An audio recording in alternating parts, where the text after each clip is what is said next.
Hola, bienvenidos a un nuevo diálogo de filosofía con el profesor David Julio. En esta oportunidad no vamos a orientar una temática específica, pero básicamente me voy a limitar a responder algunas inquietudes que vía interna me han hecho llegar y que considero es pertinente la aclaración o ampliación de estas preguntas en lo que tiene que ver con sus respuestas. Algunas preguntas se repetían y básicamente tenían el mismo sentido en cuanto a la respuesta. Entonces me he tomado el trabajo de seleccionar unas 3 o 4 preguntas básicamente que siento que al resolverlas estaríamos evacuando toda la temática que hemos escogido en el día de hoy para su respectiva aclaración. Dentro de las preguntas que inicialmente me hicieron llegar estaba la pregunta acerca de qué es la lógica. ¿Es un método? ¿Es una ciencia? ¿Es un problema?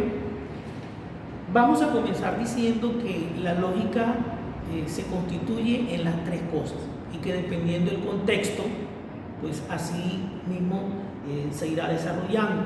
Cuando nosotros hacemos una pregunta o nos planteamos un interrogante acerca del pensamiento, evidentemente estamos ante un problema lógico. Cuando nosotros utilizamos la lógica como herramienta para obtener una respuesta, para llegar a un conocimiento seguro, entonces estamos hablando de la lógica como método. Cuando nosotros estamos hablando de la lógica como ciencia, como el desarrollo del conocimiento humano o el desarrollo del pensamiento del hombre en su intención de desarrollar conocimientos absolutos, entonces estamos hablando de la lógica como ciencia.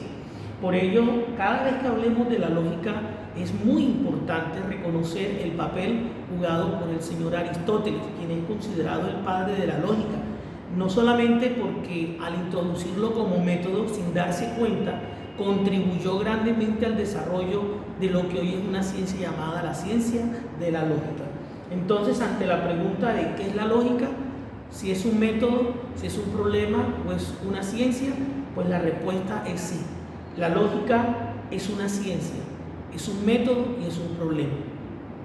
Quiero ampliar un poquito esta parte en cuanto a la lógica como ciencia, porque nosotros tenemos que tener claridad en cuanto a la lógica como una de las ramas del pensamiento, pero también como una ciencia auxiliar de un área específica que tiene la filosofía, que es el área del pensar.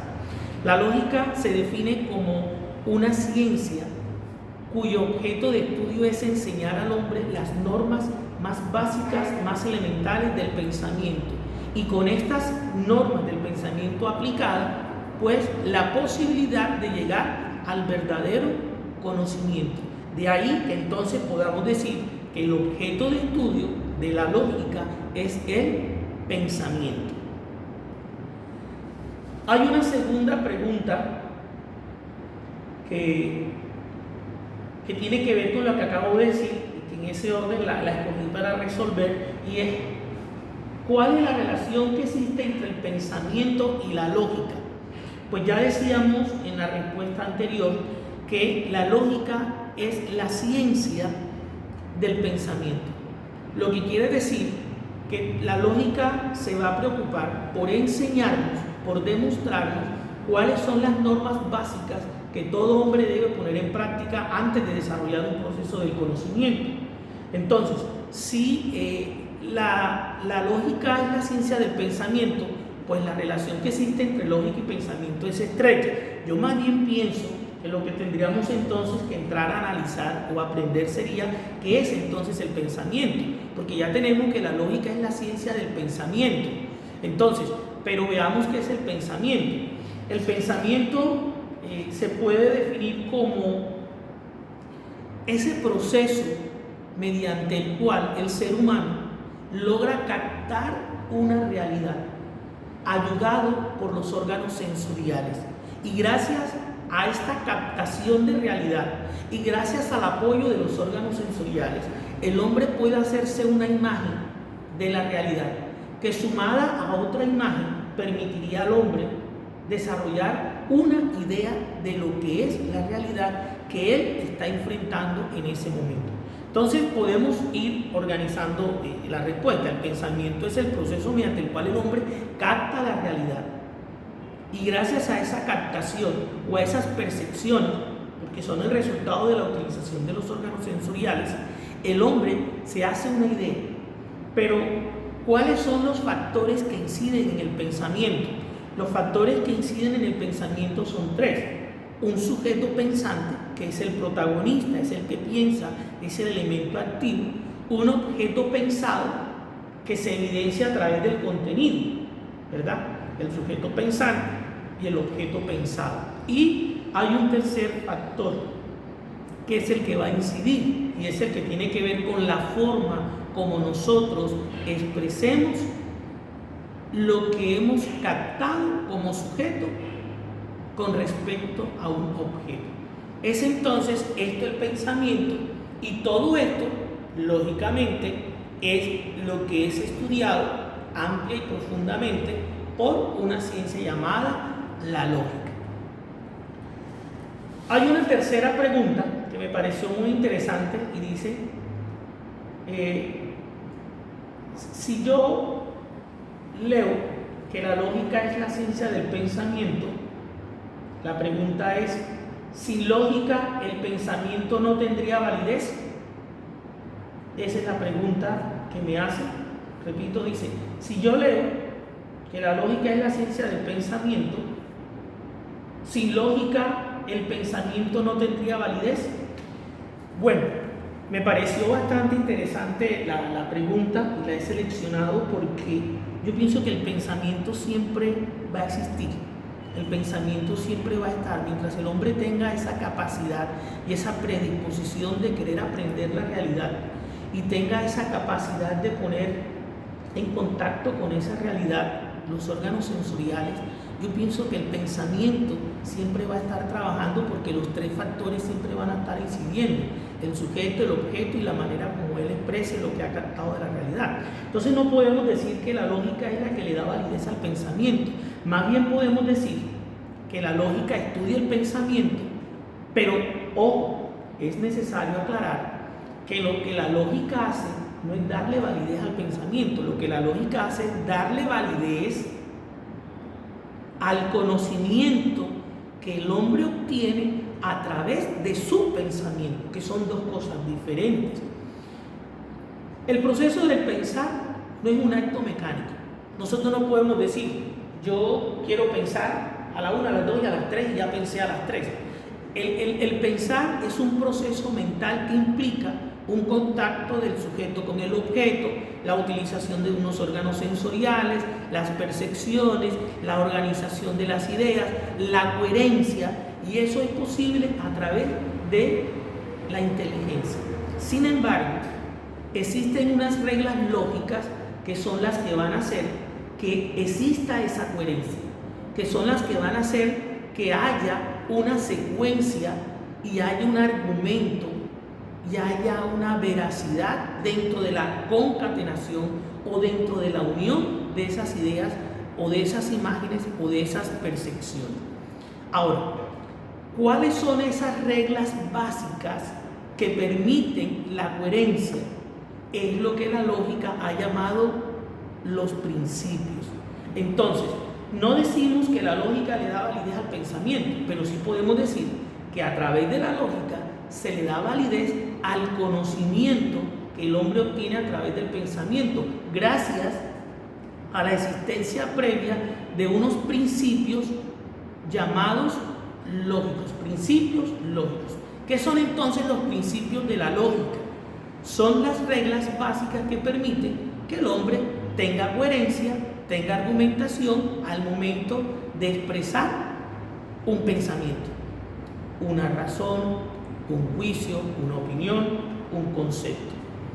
Ahora, estos principios, debemos recordar, son 4 básicamente: el principio de identidad, el principio de la contradicción, el principio del tercero excluido y el principio de la razón suficiente.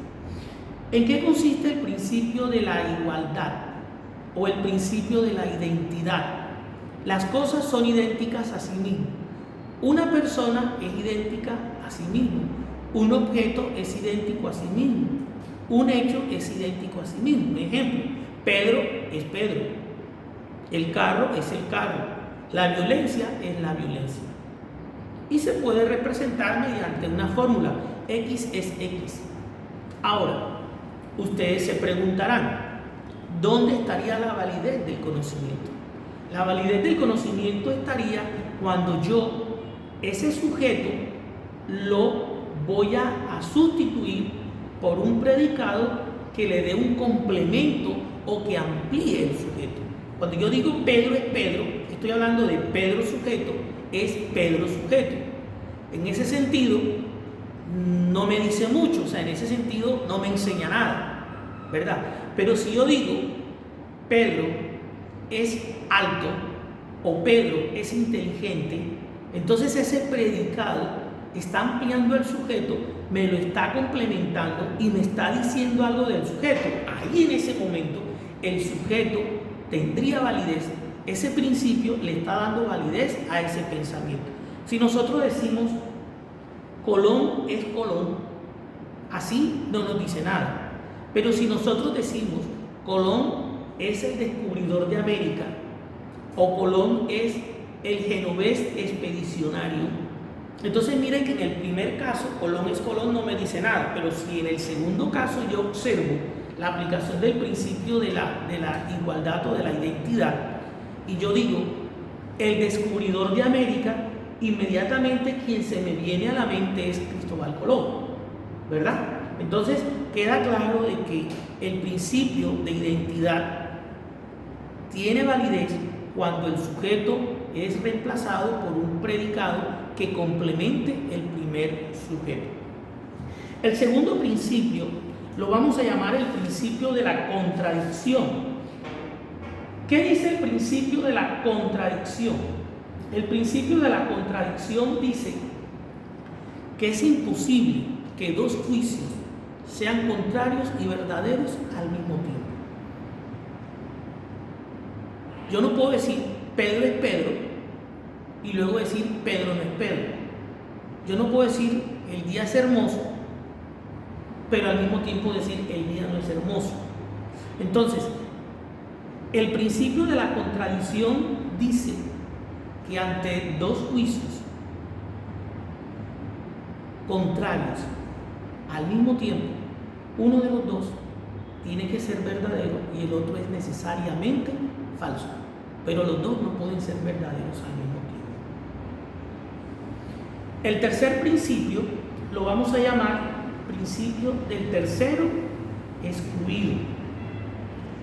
Este principio del tercero excluido es muy interesante porque se soporta sobre el principio de la contradicción, es decir, dos juicios no pueden ser afirmativos al mismo tiempo y contrarios, ¿verdad? Principio de contradicción, uno necesariamente tiene que ser verdadero y el otro falso. Si yo digo el día es hermoso, pero también digo al tiempo el día no es hermoso, uno de los dos debe ser verdadero y el otro necesariamente falso, pero no admite un tercer juicio, porque el día solamente lo estoy relacionando con el predicado es hermoso. El día es hermoso, el día no es hermoso, o sea, no hay un tercer elemento, no hay la posibilidad de hacer un tercer juicio porque solamente está el sujeto y el predicado, un sujeto y un predicado. Día es hermoso, día no es hermoso. Entonces, no hay la posibilidad de hacer un tercer juicio, por lo tanto hablamos del tercero excluido. El cuarto principio lo vamos a llamar el principio de la razón suficiente. ¿Qué dice la lógica con respecto a este principio?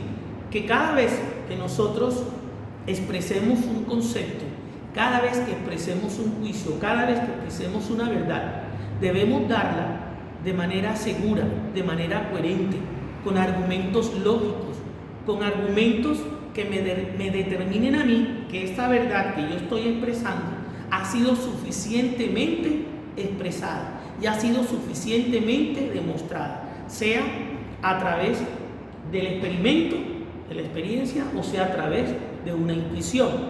Un ejemplo, si yo digo el calor dilata los cuerpos, es una verdad que yo puedo expresar con razón suficiente porque ya está demostrado que el calor dilata los cuerpos. Si yo digo el triángulo tiene 3 lados, es una verdad con suficiente veracidad porque está plenamente demostrado que un triángulo es una figura geométrica que tiene 3 lados y desde el punto de vista universal. Entonces estos 4 principios son los que realmente le van a dar validez al conocimiento y no como me pregunta pues el lector que me preguntaba si le daba validez al pensamiento. No, estos 4 principios le van a dar validez al conocimiento.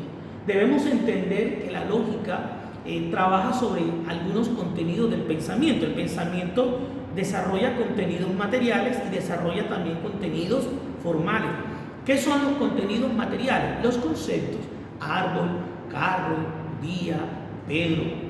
¿Qué son los contenidos formales? La relación de estos conceptos materiales, es decir, cómo se relacionan. Yo puedo decir la lógica, el contenido material, carro, árbol, pero también puedo decir el carro estrelló contra el árbol. Esta relación de estos 2 conceptos materiales hacen que el contenido sea formal. Lo que quiere decir entonces que cuando la lógica se encarga de estudiar el contenido material, estamos hablando de una lógica material, y cuando la lógica estudia el contenido formal, entonces estamos hablando de una lógica formal.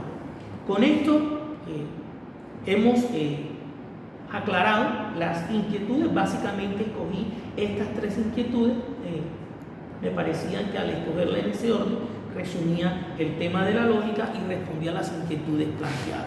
Espero que estas respuestas pues hayan llenado las expectativas y hayan resuelto sus inquietudes.